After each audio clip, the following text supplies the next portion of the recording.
네.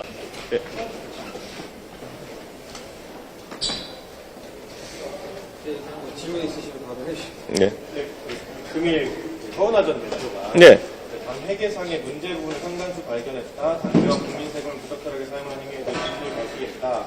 선관위 공익적으로 완료했다. 이렇게 언급을 했는데 네. 어떤 내용인지 알고 계십니까? 전혀 모르죠. 구체적인 내용을 말을 안 하니까. 예, 왜냐하면 구체적인 내용이 있으면 또 반박이 이루어질 테니까 그거를 좀 뭐 두리뭉실하게 말씀하시는 것 같은데 지금까지 뭐 본인이 말씀하신 내용들 들어보면은 뭐 연구비를 무슨 뭐 횡령했다부터 해서 여러 가지 의혹을 제기하고 계신데 저희가 뭐라고 답해야 될지 모를 정도로 뭐 황당한 것들도 있습니다. 예를 들어 뭐 종편 패널 14명에게 무슨 뭐 돈을 줬다 이런 얘기 하는데 그런 적 없습니다.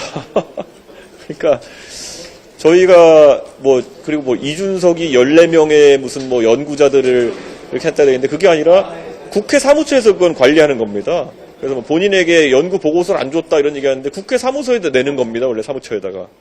그러니까 이게 주장이 그냥 어떤 목적으로 하는 건지 모르겠어가지고 저희가 대응하기도 어려운 상황입니다. 예. 욕심 있으면. 네.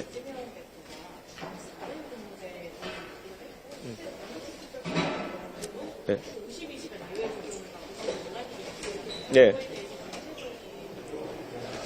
보통 주 4일제가 거론되는 상황에서는 이것을 AI 시대에 대비하기 위한 일자리 나누기 측면에서 언급이 되는 경우도 있고 또 여러 가지 목적과 취지가 좀 다른 경우가 있습니다. 그런데 열어놓고 얘기해 볼 만한 주제라는 생각은 하지만은 이게 강론으로 들어가면은 굉장히 치열한 주제일 겁니다. 예를 들어서 주 5일제 노동자가 주 4일제로 전환하면서 임금을 그대로 유지하자는 총액 임금을 유지하자는 주장인지 아니면 임금을 실질적으로 삭감하면서 거기에 적응해 나가자는 주장인지 이런 게 주장이 아직까지 명확하지 않고 무엇보다도 노동자 입장에서는 이것을 선호할 수도 있겠지만은 자영업을 하시는 분들 입장에서는 거의 날벼락 같은 이야기로 들릴 수도 있는 겁니다.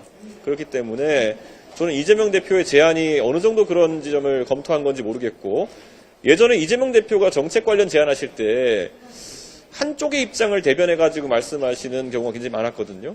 예를 들어 갑자기 지난 지방선거 때 본인이 계양구에 나가신다고 해가지고 김포공항을 이전해버리겠다 이렇게 해버리셔가지고 제주도민들은 날벼락 나가지고 막 시위하시고 이런 경우도 있었어요. 그러니까 저는 이재명 대표가 그런 정효과와 부효과를 다 고민해가지고 정책을 내신 것인지 아니면은 그냥 대선 행보의 일환으로서 던지신 것인지는 좀 더 들여다봐야겠습니다. 이재명 대표가 금일 교섭단체 대표 연설에서 국민소환제 언급도 했거든요. 네. 의원님께서 어떻게 생각하시는지. 국민소환제의 취지 자체는 많은 분들이 긍정적으로 평가할 겁니다. 그런데 국회의원이나 아니면 선출직 공직자 임기를 드는 이유도 명확한 것이 소신에 따라 활동하라는 취지로 이제 되어 있는 거고요. 국민소환제라는 거는 요건을 어떻게 하느냐에 따라 가지고 제도가 완전 다른 제도가 되어버립니다. 예를 들어 지방자치단체장처럼 10%의 서명을 받으면 바로 발동되고 직무가 정지된다.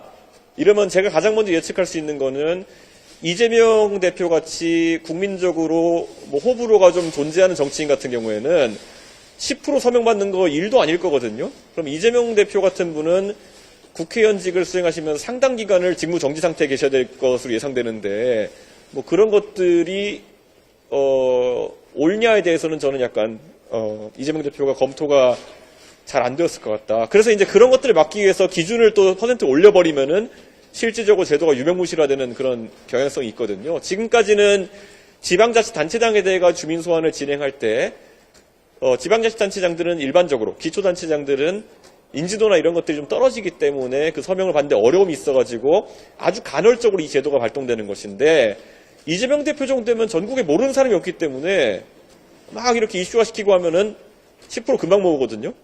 그러니까 그런 부분에 대한 검토는 하셨는지 좀 궁금합니다. 지난주에 사실상의 대선 출마 선언을 하신 이후에 네. 오늘 이 행사를 하신 건데 네. 다음에 좀 아무래도 저희는 지금 정책 같은 것들을 계속 준비하면서 내부적으로 사전 작업을 많이 하고 있는 단계고요. 공개 행보들 같은 경우에도 조금씩 늘려나갈 것이고요. 지금 저는 제가 지난번에 홍대에서 기자회견하면서 규제 혁파라든지 연공서열 타파라든지 이런 좀 사회 개혁적인 부분에 대해 가지고 많은 메시지를 던져놨기 때문에 현장 행보는 아마 그런 것과 좀 닿아 있는 행보들을 할 것으로 지금 좀 예고할 수 있을 것 같습니다. 예. 허은하 전 대표가 아직 대표직은 조인하게 인사하는 취지로 말을 했는데 대선 행보를 하시는 것과 하면 좀 어려움이 있지 않을까요? 지금 뭐 언론에서는 편의상 무슨 개혁신당이 지금 분열됐다 이런 얘기를 하시는 분도 있는데요. 실제로 개혁신당의 거의 뭐 오래 활동해왔던 구성원들은 일치 단결해서 조기 대선을 위해 준비하고 있는 상황입니다. 허은하 전 대표가 급조했던 그런 어떤 당직자나 이런 분들은 사실 그 전까지 당에서 활동도 잘 안 하셨던 분들이 대부분이고 그분들이 현실적으로 뭐 파벌을 지어서 이탈한다 하더라도 그분들이 뭐 개혁신당에 뭐 손실을 크게 끼치거나 이런 상황은 아니다. 이렇게 제가 말씀드리겠습니다. 지금 과거의 개혁신당은 한 4개 정도의 정파가 모여가지고 만들어진 연합정당이라고 할 수 있을 텐데요.